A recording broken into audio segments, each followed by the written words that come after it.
Thân chào cả nhà, không nên xem chùa đâu đó. Nhớ đăng ký, like, comment để ủng hộ tin nha. Tận thế cực hàn, tôi tái sinh sống lại. Điên cuồng tích trữ 100 hộp kem đông cứng cứng của Đông Bắc Osaka. Kem. Đồng thời, tôi cũng đã tháo dỡ lớp cách nhiệt trong biệt thự. Tháo dỡ tất cả dây cao su cửa sổ. Điều hòa được thay bằng loại làm lạnh mạnh. Làm mọi việc này không phải vì tôi bị điên, mà là vì gia đình bác cả lần trước đã đuổi tôi ra khỏi biệt thự, khiến tôi phải chết trong lạnh lẽo. Họ cũng được tái sinh. Nước uống, than, máy phát điện, các vật dụng giữ ấm, cộng thêm đủ lương thực cho tôi ăn 2 năm. Nhìn vào danh sách trong tay, tôi vừa kiểm tra vừa bổ sung, vừa gửi tin nhắn cho nhà cung cấp. Tôi không có cha mẹ. Lần trước nhìn vào ảnh của gia đình bác cả khi còn nhỏ, họ nuôi dưỡng tôi lớn. Tôi rộng lượng cho phép họ đến biệt thự của tôi tránh nạn. Nhưng cơn tuyết lớn đến quá đột ngột. Trong biệt thự vật dụng thiếu thốn. Họ vì muốn dành nhiều thực phẩm hơn, đã thịt chú chó mà tôi nuôi 7 năm. Còn đuổi tôi ra khỏi biệt thự tôi mua, để tôi sống ở nhiệt độ dưới -30 độ C, vùng núi đông cứng người. Tái sinh lại lần nữa, tôi không thể để việc này lặp lại. Tôi sẽ âm thầm cung cấp vật tư và tăng cường biệt thự của mình.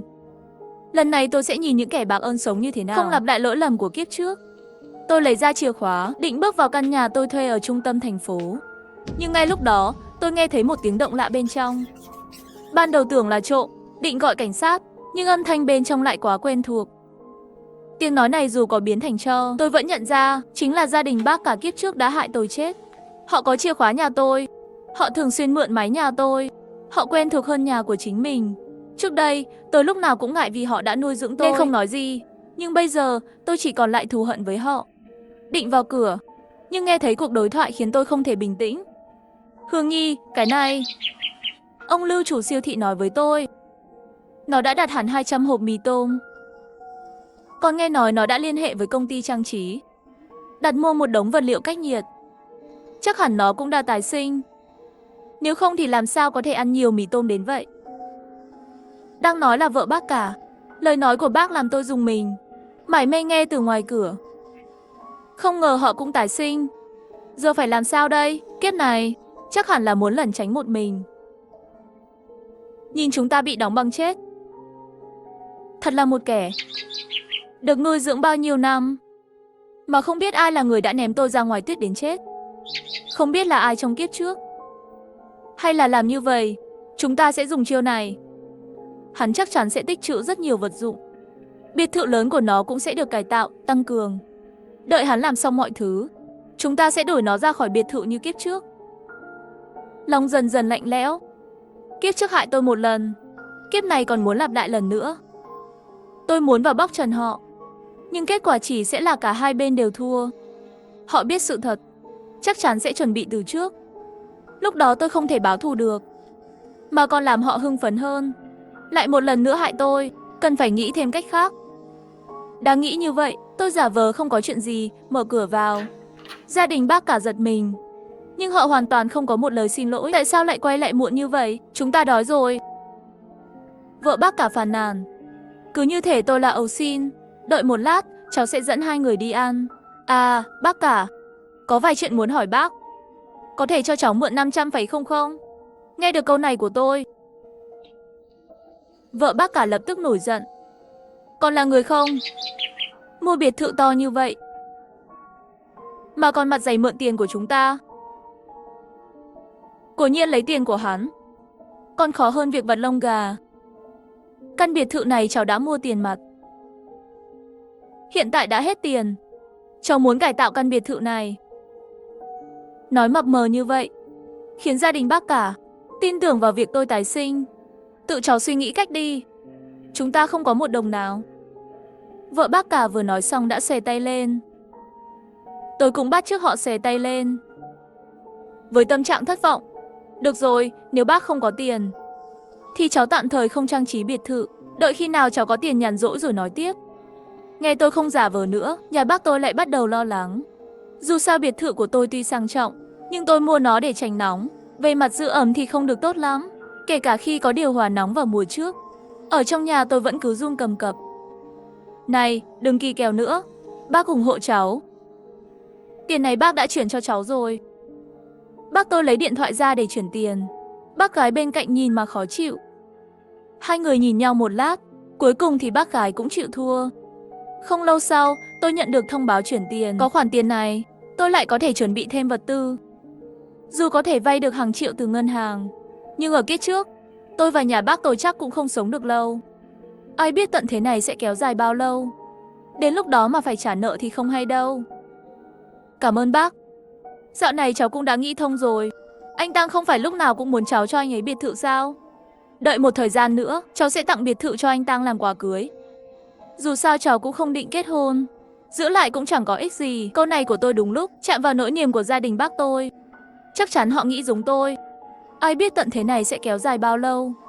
Lấy nhà sớm để chuẩn bị, cũng là để tính toán cho tương lai. Coi như cháu vẫn còn chút lương tâm, không phí công chúng ta nuôi cháu mấy năm nay. Bác gái vui vẻ nở nụ cười. Có vẻ như bà đang tưởng tượng đến cuộc sống tốt đẹp phía sau. Tôi cười theo, rồi quay lại tìm người. Mang tất cả tài sản đã gửi tới biệt thự, đều bị kéo đi, tiễn gia đình bác cả đi. Tôi đến biệt thự ngoại ông. Suy nghĩ kỹ lại, biệt thự tuy vị trí xa xôi và không gian rộng, nhưng có một khuyết điểm là quá thấp. Trước khi bị đuổi ra kiếp trước, tuyết đã tích tụ tới nửa thân người. Phòng khách tầng 1 còn bị tuyết đè hỏng, cửa sổ bị tuyết tràn vào. Mức độ nghiêm trọng như vậy, chỉ sau 2 ngày tuyết rơi. Như vậy, tầng cao vẫn an toàn hơn. Căn nhà hiện tại, gia đình bác cả có thể đến bất cứ lúc nào, không thích hợp để cải tạo. Vì vậy tôi đã chi một khoản tiền lớn thuê khu cao cấp trong thành phố, 2 căn hộ tầng cao, mời đội thi công, thêm vào một lớp vật liệu cách nhiệt dày và gia cố cửa sổ chắc chắn, để phòng bị tuyết làm hỏng. Cũng chuẩn bị đủ thực phẩm, nước uống và thiết bị giữ ấm. Để đối phó với tình huống thiết bị đóng băng, tôi còn mua thêm than.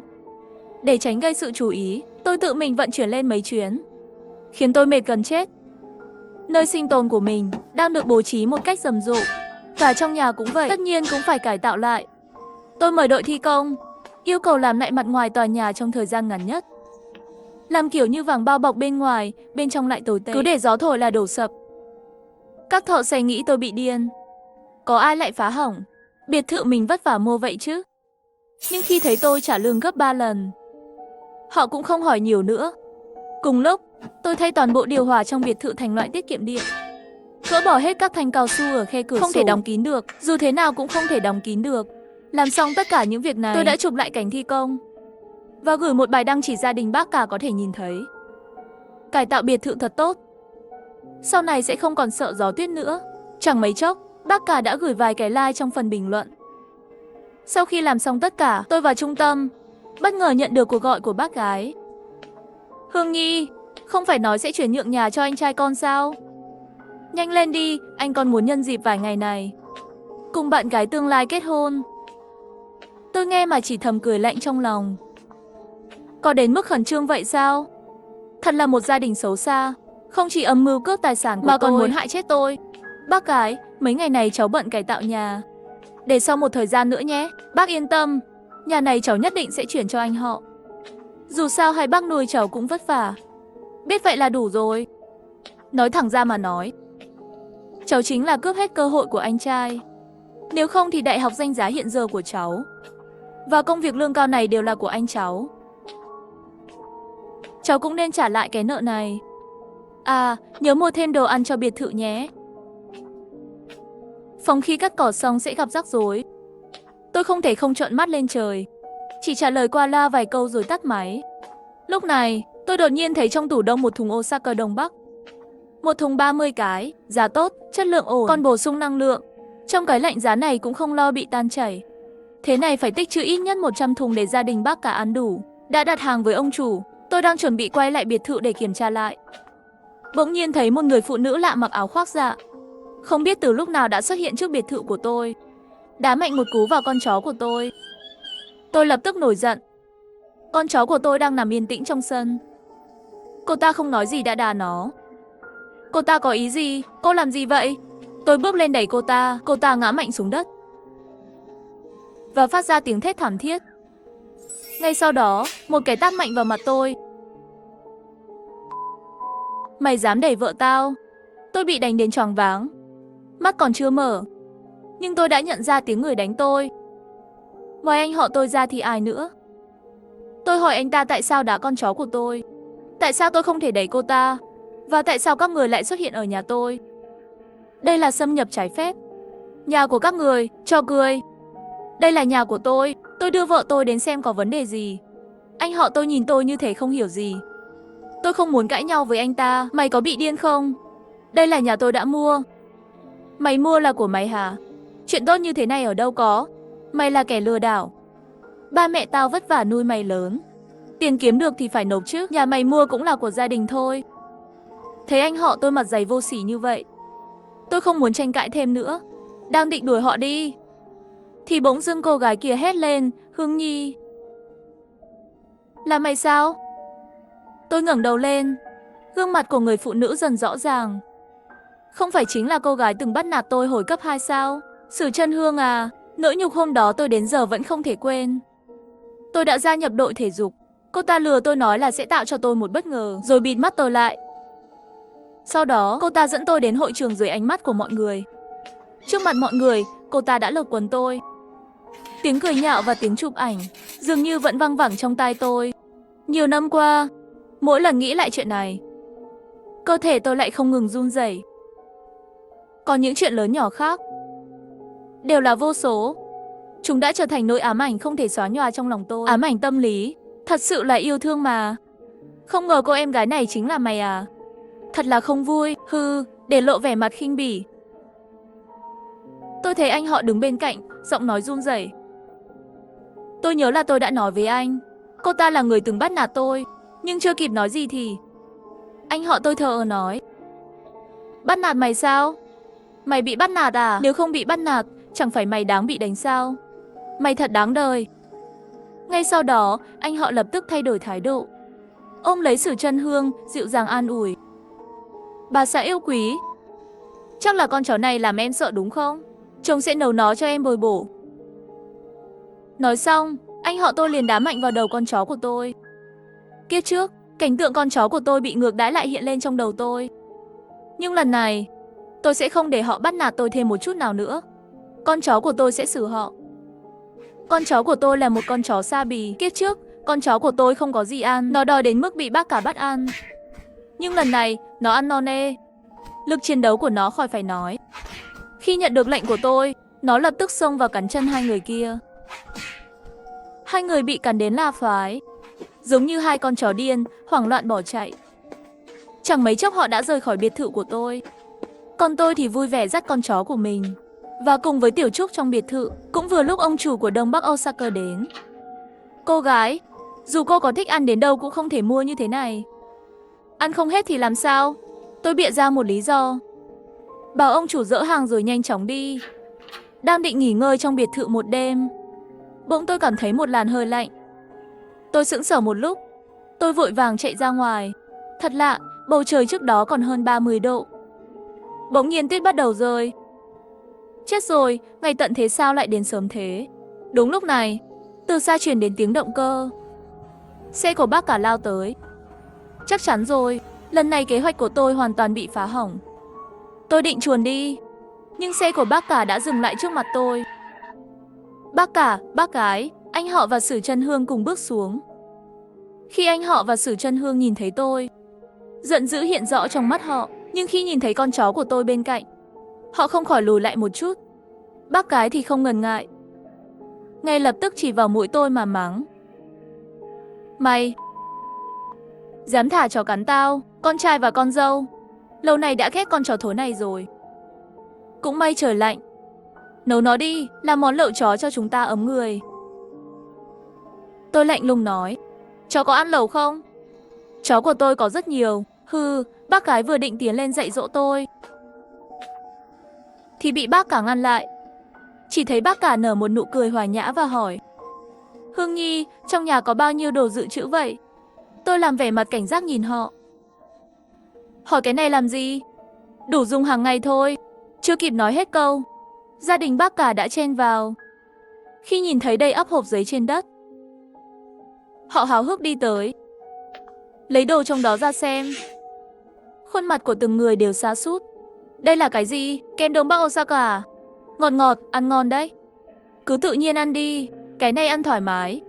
Khuôn mặt bác cả dần trở nên hoảng hốt, mở từng hộp một. Khi thấy toàn bộ bên trong đều là Đông Bắc Osaka, Cuối cùng không thể chịu đựng được nữa. Mày, chết tiệt, không biết gì rồi. Mày tích trữ những cây kem này làm gì? Mày điên rồi à? Đừng vội, bác cả, để tôi giải thích. Dù là kem đi chăng nữa, nó ngoài việc ăn còn có công dụng lớn đấy. Công dụng gì? Bác cả tiến lại gần, nhìn chằm chằm vào Đông Bắc Osaka. Nhưng không thấy có công dụng gì. Nó có thể dùng làm vũ khí. Nói xong, tôi trực tiếp ném cái Đông Bắc Osaka vào mắt của bác cả. Ngay lập tức bác cả đau đớn kêu lên. Mọi người đều vội vã lại gần kiểm tra vết thương của bác cả. Tôi nhân cơ hội này, ôm lấy con chó của mình, nhanh chóng chạy ra ngoài biệt thự, lên xe của bác cả và đạp nhẹ chân ga. Mày quay lại đây cho tao, tao sẽ không tha cho mày đâu.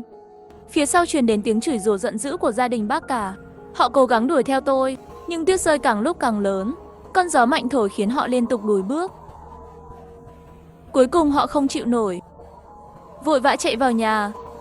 Nhân lúc tuyết chưa rơi nhiều, tôi lái xe về khu dân cư cao cấp của mình. Quay lại ngôi nhà ấm áp, khô ráo sau khi được cải tạo. Tôi nằm trên sofa, thư giãn hoàn toàn cả thể xác và tinh thần. Bên ngoài, bão tuyết như tử thần, cuốn phăng tất cả mọi thứ. Nhiều người không thể chịu đựng được sự tấn công. Gió thổi mạnh, làm mắt người ta chảy nước. Xe cộ và người đi bộ cũng không thể kêu lên được tiếng thở phào, sống trong khốn khổ. Nhìn từ trên cao xuống, cảnh tượng này không khác gì địa ngục trần gian. Ngay lúc này, tôi nhận được cuộc gọi từ anh họ. Mày dám đánh tao à? Tao sẽ khiến mày phải trả giá. Khi tôi nhận máy, anh ta lập tức chửi tôi một trận tơi bời, suýt nữa thì làm tôi rách cả màng nhĩ. Tôi phải lấy tay xoa tai, định trả lời thì cuộc gọi đã bị bác cả giật lấy. Hương Nhi, nói thật với bác cả đi, chỉ có tích trữ mỗi Đông Bắc Osaka thôi sao? Bác cả nhìn tôi đầy hy vọng, đang làm động tác cuối cùng. Dĩ nhiên là không chỉ có vậy, bay xuống tầng hầm mà xem. Nghe tôi nói xong, bác cả lập tức vui mừng khôn xiết. Nhưng chẳng mấy chốc anh ta lại mắng vào điện thoại. Thôi xong, vẫn chỉ là một đống Đông Bắc Osaka thôi mà. Đâu có giống nhau, những cái trong phòng khách là vị người, còn trong tầng hầm là vị dâu tây. Ăn chán rồi thì đổi vị nhé, đừng để bản thân phải chịu thiệt. Nói xong, tôi cúp máy, vui vẻ lấy cho con chó của tôi một bát đầy thức ăn. Tôi nấu một nồi lẩu nóng hổi cho mình.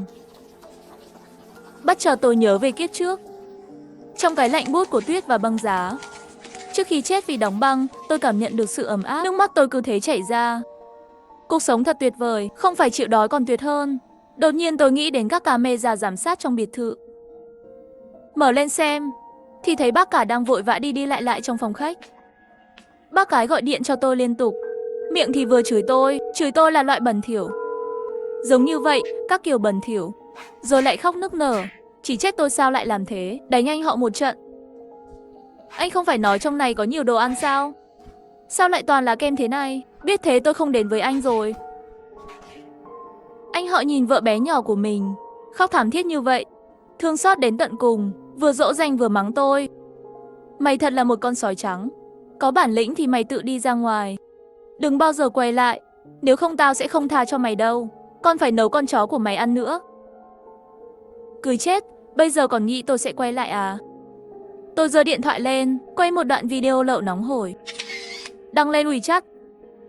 Chú thích, lẩu rất ngon, nhưng nếu có một cây Đông Bắc Osaka ăn cùng thì còn tuyệt vời hơn. Đã lo mua cho họ, còn quên mua một thùng cho mình.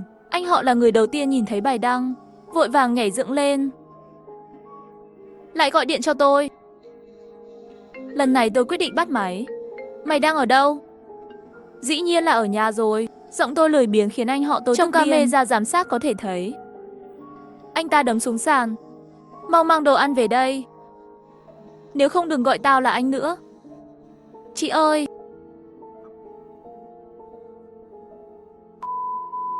Anh họ chưa kịp mắng xong, điện thoại lại bị bác gái giật lấy. Bà ta gào lên, thét với tôi.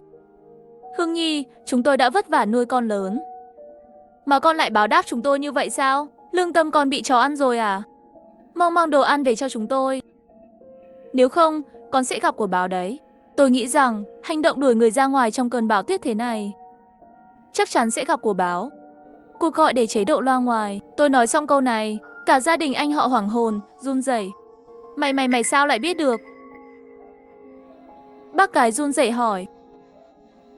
Lần sau các người âm mưu hại người, đừng chọn nhà của nạn nhân làm địa điểm. Được không? Nói xong tôi lại cúp máy và chặn họ tất cả. Tiếp tục ăn lẩu. Ăn xong lẩu, tôi nằm trên sofa vừa xem phim vừa xem họ qua camera. Cảnh càng lúc càng lạnh. Nhiệt độ đã xuống dưới trừ 30 độ. Hầu hết hành lý của họ đều để trên xe. Giờ tôi đã lái xe đi rồi. Chỉ còn một vali đựng vài bộ quần áo ấm, nhưng vẫn không đủ. Lúc này, Sử Chân Hương run rẩy cầm điều khiển điều hòa, cố gắng bật chế độ làm ấm, nhưng dù cô ta bấm thế nào cũng chỉ có gió lạnh. Cái gió càng thổi khiến cô ta lạnh cóng. Sao điều hòa không làm ấm được thế này? Cô ta hét lên. Bác cả tiến lại xem kỹ. Bỗng nhiên ông ta giận dữ đạp chân xuống đất. Cái điều hòa này sao lại không có chức năng sưởi ấm? Mấy người khác trợn mắt lên hét lên. Chạy lên chạy xuống, lục tung cả ngôi nhà, mà không tìm thấy một chiếc điều hòa nào có chức năng sưởi ấm. Sử Chân Hương đã lạnh đến mức nước mũi dính vào mặt rồi. Thấy tình cảnh này, cô ta trực tiếp ngồi bệt xuống đất và bắt đầu khóc nức nở. Ông, tôi đã tạo nghiệp gì vậy chứ? Biết thế thì ở nhà cho yên ổn rồi. Anh họ vốn đã bực bội, nay lại thấy Sử Chân Hương khóc, càng thêm loạn tâm. Khóc mãi, khóc cái gì chứ? Phúc khí đều bị mày khóc hết rồi. Bác gái thường ngày kiêu ngạo quen rồi. Nhất là khi trong nhà có tôi, cái bao cát xả giận, miệng thì không bao giờ kiềm chế. Nhưng Sử Chân Hương là ai chứ? Cô ấy hồi cấp 3 đã tự mình mắng khóc hết tất cả những giáo viên đã công nhận. Cô ấy ở cái nơi tồi tệ này thì có phúc khí gì chứ? Tôi cứ tưởng cô có tài lắm cơ. Ai ngờ cả nhà đều là đám vô dụng. Nghe thấy câu này, bác gái tức giận đến mức ngay lập tức lao vào tát Sử Chân Hương một cái. Thật sự là không thể chịu nổi. Dù sao tôi cũng là mẹ vợ tương lai của mày. Mày chẳng có chút lễ nghĩa gì cả. Xem tôi dạy dỗ mày thế nào. Sử Chân Hương không hề nhượng bộ. Cô ta lập tức vung tay tát lại bác gái, làm miệng bà ta lệch luôn. Lễ nghĩa gì chứ? Mẹ mày mới là lễ nghĩa. Bác gái tức giận đến mức gần như điên lên, mắng chửi Sử Chân Hương, rồi lao vào đánh nhau. Bác cả và anh họ vội vàng lao vào can ngăn. Thấy vợ mình bị sức mặt, anh họ đau lòng không chịu nổi. Ngay cả khi nhìn thấy mặt mẹ mình sưng lên như đầu heo, anh ta vẫn vô cùng tức giận và chất vấn mẹ. Mẹ có thể đừng có cái thái độ tuổi già mà thiếu tôn trọng, mà đi bắt nạt Sử Chân Hương, một cô bé nhỏ như vậy được không? Con là con trai của mẹ mà, mẹ không giúp con, lại đi giúp một người ngoài. Thật sự là công cốc khi nuôi con thật là tội lỗi. Bác gái ngồi phịch xuống đất và khóc to. Bà ta khóc đến mức có thể làm cả người bên biệt thự bên cạnh nghe thấy. Dù anh họ có khuyên thế nào cũng vô dụng. Lúc này, anh họ đứng im một bên, bỗng nhiên đá mạnh một cái vào bác gái. Rít lên, đừng có khóc nữa, thật là phiền phức. Thôi thì nghĩ xem làm sao chúng ta có thể chịu đựng qua ngày được. Hả? Bác gái nhìn anh họ đầy ngỡ ngàng, nước mắt cứ thế tuôn rơi. Chỉ trong một giây, bà ta lập tức bùng nổ, nằm lăn lộn trên đất, hai chân vẽ vòng tròn, đá vào tất cả mọi người. Tôi không sống nữa. Các người đều là súc sinh. Tại sao tôi lại có số khổ như vậy? Thấy tình hình này, họ chỉ biết thở dài bất lực. Bác và anh họ mỗi người cầm một chiếc bánh đông bắc Osaka và ăn một miếng. Mình mà không ăn nóng, răng sẽ bị đóng băng mất. Gặp lại Hương Nhi, tôi nhất định sẽ nhét đầy miệng con ấy bằng đông bắc Osaka. Nhìn gia đình này thảm hại như vậy, họ chẳng có cách nào ngậm miệng lại. Tôi lấy ra một túi gà rán đông lạnh, dùng nồi chiên không dầu hâm nóng, bốc lên sốt mayonnaise ngọt ngào, rồi lại đăng lên trang cá nhân. Nhìn gia đình anh họ trong phần bình luận và tin nhắn riêng, cảnh họ loạn xạ lên xuống. Chất lượng giấc ngủ của tôi đã cải thiện rất nhiều. Ngày hôm sau, khi tỉnh dậy, tôi làm nóng 2 chiếc bánh bao thịt và nấu một bát cháo. Sau đó, tôi mở camera giám sát. Trong biệt thự, tất cả các giường đều không có chăn và gối. Họ chỉ có thể co ro lại, ngủ chung trên một chiếc giường. Vậy mà mấy người đã phải dựa vào đông bắc Osaka cứng ngắc, cố chịu đựng qua 3 ngày. Mọi người đói đến mức choáng váng. Tiếp tục thế này không phải là cách. Chúng ta phải ra ngoài tìm thức ăn. Nhưng tôi nhìn bản đồ. Siêu thị gần nhất ở đây phải cách 2 cây số. Chúng ta chắc chắn không thể đi bộ đến đó đâu. Hay là chúng ta đợi cứu hộ đi? Anh họ lo lắng đáp lại. Biệt thự này thật sự quá hẻo lánh. Giá rẻ nhưng các tiện nghi lại không đầy đủ. 2 cây số, lái xe bình thường chỉ mất khoảng 5 phút. Nhưng hiện tại họ không có xe. Tiết bên ngoài khiến họ không thể di chuyển được. Chắc chắn họ chưa đến siêu thị đã chết cóng mất rồi. Nơi tồi tệ thế này, chắc chắn sẽ không ai tìm thấy chúng ta. Ra ngoài vẫn còn hy vọng. Ở đây chỉ có chết mà thôi. Mày có muốn ăn cái đông Bắc Osaka đến chết không? Anh họ càng nói càng tức. Một cú đấm đập xuống giường, giống như đấm vào mặt tôi vậy. Một lúc lâu, anh họ mới thở dài nặng nề. Được rồi, chúng ta sẽ ra ngoài tìm thức ăn. Sử Chân Hương, cô ở nhà nhé. Anh họ chưa nói hết lời, bác gái đã tức giận. Sao cô ấy có thể ở lại đây mà hưởng lợi không làm gì? Mẹ, Sử Chân Hương là một cô gái yếu đuối. Sao mẹ có thể để cô ấy ra ngoài mạo hiểm chứ? Câu này càng làm bác gái tức giận. Bà ta lại bắt đầu nổi điên. Con ấy là cô gái yếu đuối, tôi thì không phải à? Tôi sắp 60 rồi đấy. Mẹ có lòng dạ nào để tôi ra ngoài mạo hiểm không? Nuôi lớn lên để làm gì chứ? Được rồi, cả hai người cứ ở lại đây đi. Anh họ đã bị làm phiền đến mức phải nhượng bộ, thỏa hiệp. Anh ta mặc đồ thật dày, còn kéo rèm xuống đắp lên người, rồi cùng mở cửa. Nhưng vừa mở cửa ra, tuyết dày tràn vào trong, làm hai người bị ngã xuống đất. Chỉ cần chạm vào tuyết, họ lập tức run cầm cập, giống như chỉ cần chạm thêm một giây nữa là sẽ bị đóng băng. Họ thậm chí còn không có sân, ra ngoài chỉ có thể lăn lộn và bò ngược lại vào nhà. Thấy hai người ra ngoài chưa đầy 2 phút đã không làm được gì, Sử Chân Hương càng thêm khinh bỉ và oán hận. Cô ta lẩm bẩm với hai người, thật vô dụng. Mới chỉ như vậy đã chịu không nổi rồi, cũng chẳng phải đàn ông gì cả. Hừ, giờ thì ngay cả anh họ, người bị tình yêu làm mờ mắt, cũng không thể giữ được thể diện nữa. Cứ nói thêm mấy câu đi, mẹ sẽ xé toạc cái miệng của mày ra. Có tài lắm hả? Sao mày không đi đi? Bác gái cãi lại. Mặc dù con trai bà không đứng về phía bà, nhưng ông ấy lại luôn phải bảo vệ con trai mình mọi lúc mọi nơi. Vậy thì cứ để họ đói đi. À đúng rồi, Đông Bắc Osaka có thể ăn thoải mái đấy. Hừ, Sử Chân Hương tức giận, bước đi vội vàng, cầm một chiếc Đông Bắc Osaka và ném thẳng vào mặt bác gái. Bác gái đau đến mức hét lên. Bác gái làm sao có thể chịu đựng được điều này, ngay lập tức cầm lấy một chiếc Đông Bắc Osaka. Hai người cứ thế túm lấy Đông Bắc Osaka và đánh nhau. Cảnh tượng thật là ồn ào. Ngay lúc này, tiếng động cơ máy bay vang lên trong camera giám sát. Sau đó là một thông báo từ loa phát thanh, các cư dân. Hiện tại chúng tôi sẽ thả đồ cứu trợ. Mong các bạn nhận theo thứ tự. Hãy lịch sự, đừng tranh giành. Có cứu trợ á? Chắc kiếp trước tôi chưa từng nghe thấy. Khi nghe có cứu trợ, cả 4 người trong nhà đều vui mừng. Họ tranh nhau lao ra ngoài. Không thể như vậy được. Lỡ như họ sống sót thì sao? Rất nhanh, 4 người trở lại. Vật phẩm họ mang về chỉ có một ít. Một gói bánh quy nén, vài gói mì ăn liền. Có vẻ như họ không tranh giành được nhiều. Như vậy tôi yên tâm rồi. Có còn hơn không? Họ mở hết mì ra, ăn ngấu nghiến như những con sói đói. Chẳng bao lâu sau, họ đã ăn xong. Mọi người còn thèm thuồng. Nhìn thấy gói bánh quy, họ có vẻ muốn ăn tiếp. Anh họ lập tức cất gói bánh quy đi. Không biết đến khi nào mới có đợt cứu trợ tiếp theo. Chúng ta phải tiết kiệm. Để tôi giữ gói bánh này, chắc chắn không để họ ăn hết. Mọi người tuy không vui, nhưng cũng chẳng nói gì. Nhưng tôi rất hiểu bác cả. Bề ngoài thì công bằng, không xấu, nhưng đằng sau lại làm những việc lén lút.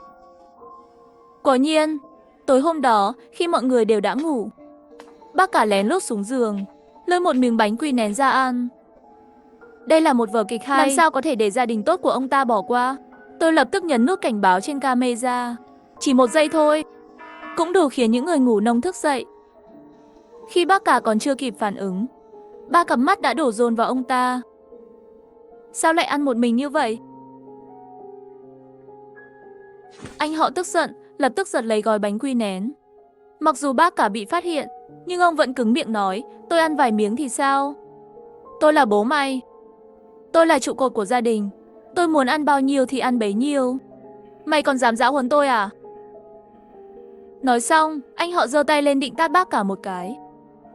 Nhưng ông ta không ngờ rằng anh họ trực tiếp đá một cú vào bụng bác cả.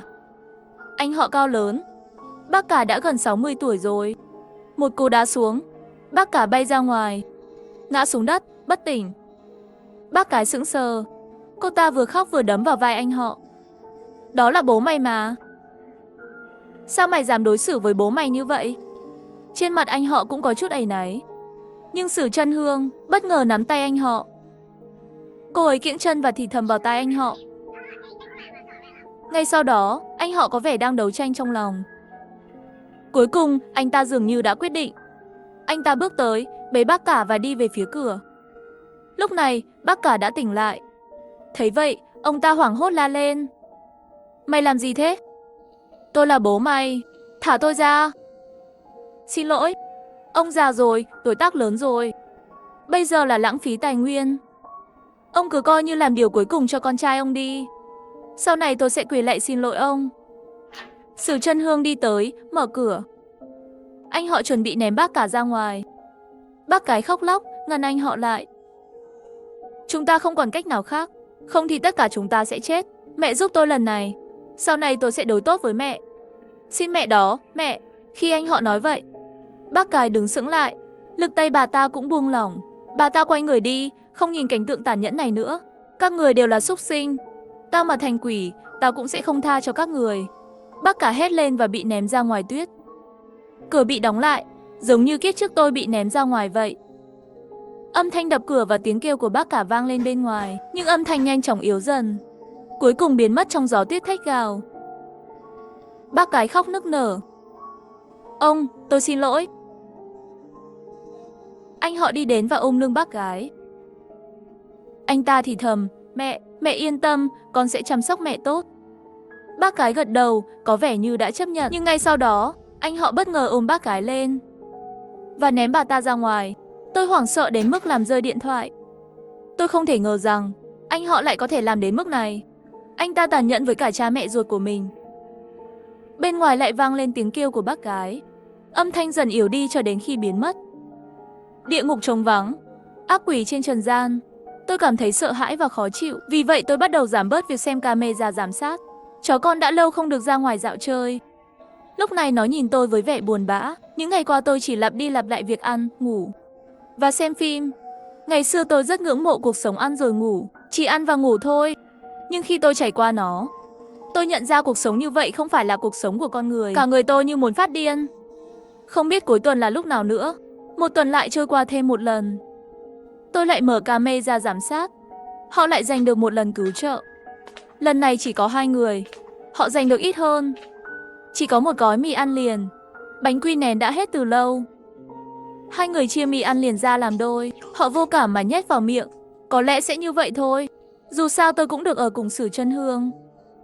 Tôi không hối tiếc. Anh họ ôm Sử Chân Hương. Anh ta chôn mặt vào trong ngực cô ấy. Đừng nói những lời ngốc nghếch nữa.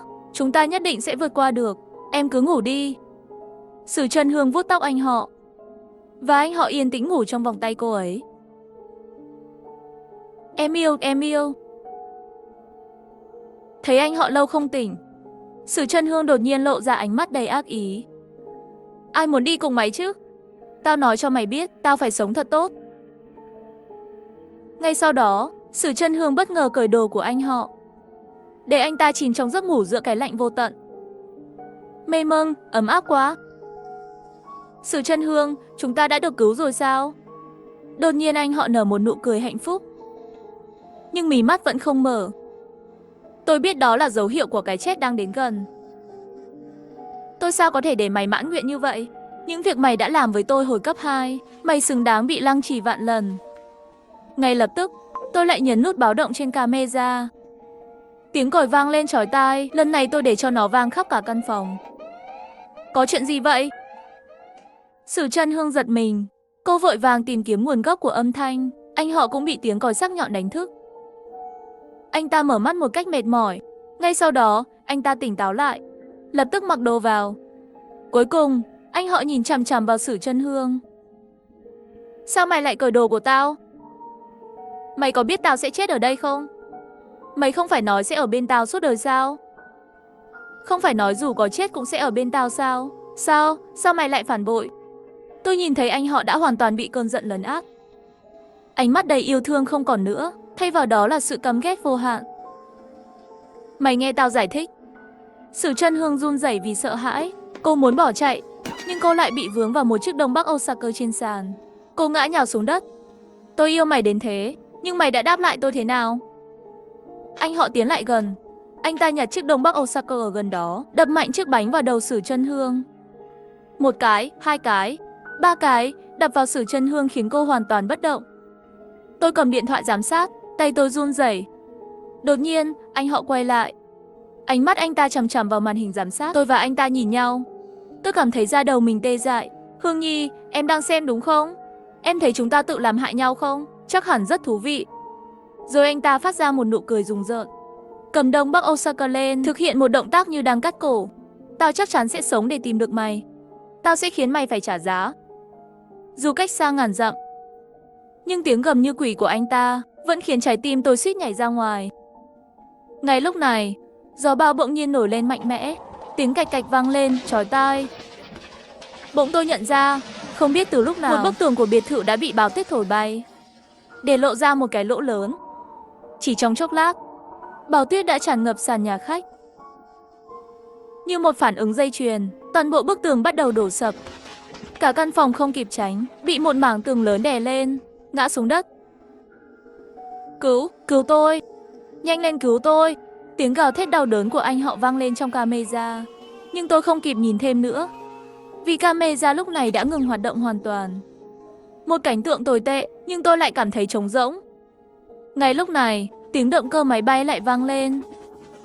Ngay sau đó, một giọng phát thanh vang lên khắp bốn phương, khiến tôi khóc vì vui sướng. Các cư dân, đội cứu hộ đã đến. Chúng tôi sẽ tiến hành dọn tuyết trên đường phố. Mong các bạn tạm trú trong nhà. Sau khi mọi việc được sắp xếp xong, chúng tôi sẽ đưa các bạn đến khu vực an toàn. Tôi mở cửa sổ, nhìn chiếc trực thăng bay xa, mắt tôi đầy nước mắt. Cuối cùng tôi cũng được cứu rồi.